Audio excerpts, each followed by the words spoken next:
श्री शिवाय नमस्तुभ्यम दोस्तों। जय श्री महाकाल, हर हर महादेव। तो दोस्तों, आज हम बात करेंगे कि अगर आप कोई भी संतान प्राप्ति उपाय करते हैं तो उसके बाद आपको कैसे पता चलेगा कि आपका संतान प्राप्ति उपाय जो आपने किया है वह सफल होने वाला है या नहीं।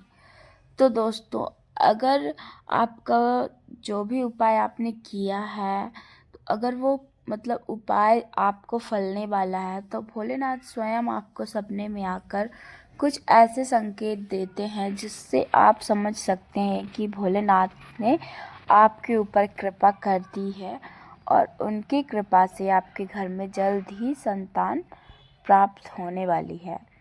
तो दोस्तों, ये बातें हर किसी से मैंने सुनी है और मैंने खुद भी इस बात को एक्सपीरियंस किया है, क्योंकि मुझे भी शादी के 5 साल बाद मेरा बेटा हुआ था, जो कि मैंने पंडित प्रदीप मिश्रा के कुछ उपाय करे थे।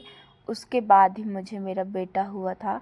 तो मुझे भोलेनाथ ने स्वयं सपने में आकर एक एक चीज़ दिखा दी थी और मैं समझ गई थी कि भोलेनाथ ने मुझ पर कृपा कर दी है और उनका आशीर्वाद मेरे साथ है और बहुत जल्द मेरे घर में पुत्र संतान प्राप्त होने वाला है। ये मुझे पहले ही पता चल गया था और फिर उसके कुछ दिन बाद ही मुझे पता चला कि मैं सच में प्रेग्नेंट हूँ।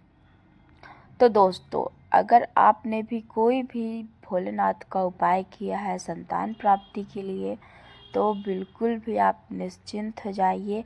अगर आपको इनमें से कोई भी एक भी सपना दिखाई देता है, तो आप समझ सकते हैं कि भोलेनाथ ने आपके ऊपर कृपा कर दी है। तो दोस्तों, हर एक औरत, हर एक आदमी अपने घर में संतान प्राप्ति चाहता है, क्योंकि बिना बच्चों के किसी का भी जीवन सफल नहीं होता और बिना बच्चे की किलकारी के कोई भी घर अच्छा नहीं लगता, कोई भी आंगन अच्छा नहीं लगता। क्योंकि शादी के 1 साल 2 साल ही पति पत्नी साथ में रहकर खुश रह सकते हैं, लेकिन उसके बाद उन्हें खुद भी महसूस होता है कि उनके घर में एक संतान होनी चाहिए। तो चलिए मैं बताती हूँ आपको। अगर भोलेनाथ आपके ऊपर कृपा करते हैं तो आपके सपने में कौन कौन से सपने आ सकते हैं, जिससे आप समझ सकते हैं कि आपके घर में भोलेनाथ की कृपा से पुत्र संतान प्राप्ति होने वाली है। तो दोस्तों, सबसे पहला सपना ये है कि भोलेनाथ की कोई भी शिवलिंग अगर आपको दिखती है, तो इससे आप समझ सकते हैं कि भोलेनाथ ने आपके ऊपर कृपा कर दी है और भोलेनाथ बहुत जल्द आपके घर में संतान देने वाले हैं। तो दोस्तों, अगर आपको कोई भी कहीं पर भी अलग सी, अच्छी सी, छोटी बड़ी कैसी भी शिवलिंग दिखाई देती है, तो आप समझ जाइएगा कि भोलेनाथ ने आपका आशीर्वाद दे दिया है। तो दोस्तों, और ऐसे कई सारे सपने हैं जिनके द्वारा आप जान सकते हैं कि आपके घर में पुत्र पुत्री क्या होने वाला है। ये भी आप समझ सकते हैं सपनों से। तो दोस्तों, एक तो हो गया कि अगर आपको कोई भी शिवलिंग दिखाई देती है सपने में, तो यह भोलेनाथ का एक स्वरूप है, जिससे आप समझ सकते हैं कि भोलेनाथ ने आपको आशीर्वाद दिया है। और मैं आपको आगे चल के बताती हूँ कि और क्या क्या सपने में अगर आपको दिखता है, तो आप समझ सकते हैं कि भोलेनाथ की कृपा आपके ऊपर है। तो दोस्तों, अगर आप चैनल पर नए हैं और मेरी वीडियो आपको अच्छी लगती हो, तो प्लीज़ चैनल को लाइक सब्सक्राइब ज़रूर करिए और बेल आइकन दबाना बिल्कुल मत भूलिए, जिससे आपको ऐसी अच्छी अच्छी वीडियोस मिलती रहेंगी जो आपके लिए बहुत ही यूज़फुल होंगी। तो दोस्तों, सबसे पहला है कि अगर बहुत ही सुंदर सी आपको शिवलिंग कहीं, तो दोस्तों चलिए, भोलेनाथ आपके ऊपर हमेशा ही कृपा बनाए और आपको संतान की प्राप्ति हो, यही मेरी कामना है। इसी तरीके से चलिए हम आगे वीडियो में बढ़ते हैं। तो अगर आपको भोलेनाथ का गण सांप दिखाई दे सपने में, या सांप आपके पीछे पड़ा हुआ है, आपके पीछे पीछे आ रहा है, तो यह भी एक भोलेनाथ की कृपा का एक वो है, क्योंकि भोलेनाथ सांप भी भोलेनाथ से जुड़ा हुआ है। क्योंकि जब भोलेनाथ आपको सपने देते हैं तो उसमें वो खुद का भी स्वरूप दिखा सकते हैं, या अपने गण का जो भी या उनसे जुड़ी हुई चीज़ें हैं वो चीज़ें आपको सपने में दिख सकती हैं। जैसे कि सांप आपके पीछे पड़ा हो, या आप सांप को मार रहे हो, या सांप आपको काटने के लिए दौड़ रहा हो। ऐसा कुछ भी सपना आप देख सकते हैं।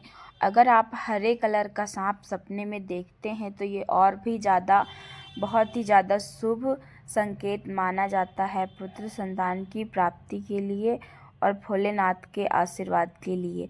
तो अगर आप हरे कलर का सांप देखते हैं तो इससे भी आप समझ सकते हैं कि आपके घर जल्द ही संतान होने वाली है। तो दोस्तों, सांप किसी भी अवस्था में अगर आपको सांप दिखता है तो आप समझ जाइएगा। और फिर तीसरा है नंदी बेल। नंदी बेल भी भोलेनाथ की ही गण है। अगर सपने में आपको बड़े बड़े नंदी बाबा या कैसे भी नंदी भगवान दिखाई देते हैं तो इससे भी आप समझ जाइएगा आपके घर में भोलेनाथ की कृपा से संतान पुत्र होने वाला है। और अगर भोलेनाथ का त्रिशूल आपको सपने में दिखता है तो ये और भी ज़्यादा अच्छा सपना है। और अगर आपको कोई आम का फल दिखाई देता है, बहुत ही सुंदर सा कच्चा या पका, कैसा भी आम का फल आपको दिखाई देता है तो इससे भी आप समझ सकते हैं कि भोलेनाथ के ऊपर कृपा करी है। और अगर आपको सपने में केले का फल दिखाई दे तो ये भी पुत्र संतान की योग होता है। और अगर आपको शिव परिवार सपने में दिखे तो और भी ज़्यादा अच्छा होगा। और अगर आपको सफ़ेद कलर तो का दोस्तों, अगर आपको सफ़ेद कलर का बाघ या फिर इस तरह का कोई भी भालू या कोई भी सफ़ेद कलर का जानवर दिखाई देता है तो इससे भी आप समझ सकते हैं कि आपके घर में बहुत ही सुंदर सा पुत्र संतान होने वाला है, जो शेर की तरह ही काफ़ी ताकतवर और अट्रैक्टिव होगा।